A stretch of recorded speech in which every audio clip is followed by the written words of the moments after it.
पुण्यामध्ये सीएनजी आणि पीएनजीच्या दरात वाढ. सीएनजी प्रति किलो ₹1 तर पीएनजी 85 पैशांनी महागला. मध्यरात्रीपासून सीएनजीचे नवे दर लागू.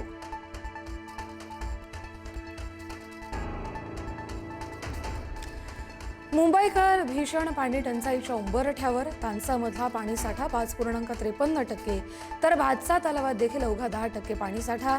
पाऊस लांबल्यानं मुंबई पालिकेची चिंता वाढली.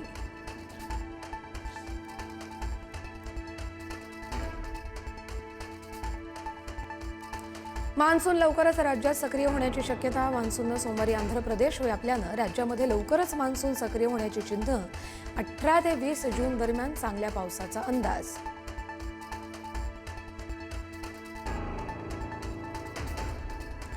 प्रचंड उष्णता वाढीमुळे जलाशयातील पाण्याची मोठ्या प्रमाणात वाफ. राज्यातील मोठी 16 धरणं कोरडी ठाक. धरणांमध्ये आजच्या घडीला केवळ पिण्यापुरताच पाणीसाठा.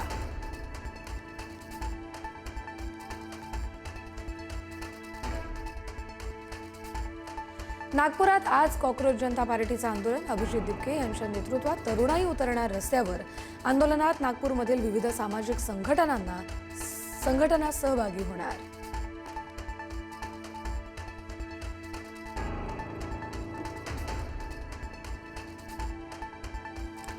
कॉक्रोच जनता पार्टीचे संस्थापक अभिजित दिपके यांना जयपूरमध्ये आंदोलनादरम्यान मारहाण.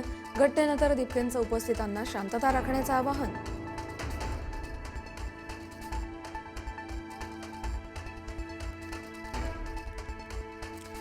ज्यांना जायचंय त्यांनी खुशाल जावं, त्यांचं भलं व्हावं. सोडून गेलेल्यांना मात्र पश्चाताप होणार.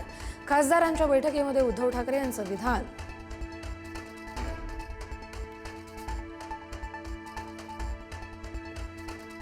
उद्धव ठाकरेंच्या हाती भविष्य सुरक्षित नसेल तर खासदार तरी काय करणार. मंत्री नितेश राणे यांचा टोला. तर भविष्यात जे होईल त्याचे भोग ठाकरेंना भोगावे लागणार. मंत्री शिरसाटांची टीका.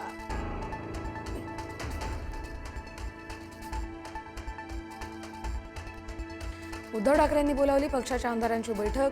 22 तारखेला शिवालयामध्ये होणार आमदारांची बैठक. ऑपरेशन टायगरच्या पार्श्वभूमीवर आमदारांच्या बैठकीकडे लक्ष.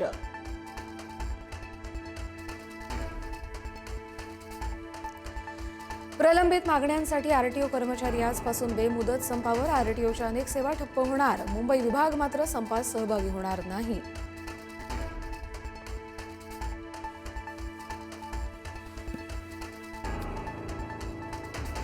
इमारतीच्या उघड्या सेप्टिक टँकमध्ये पडून 6 वर्षीय चिमुकल्याचा मृत्यू.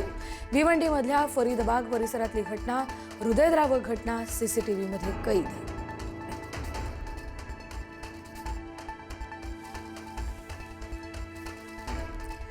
नागपुरातील महाल परिसरातल्या 2 दुकानांना भीषण आग. आगीत दोन्ही दुकानं जळून खाक. लाखोंचं नुकसान. सुदैवानं कोणतीही जीवितहानी नाही.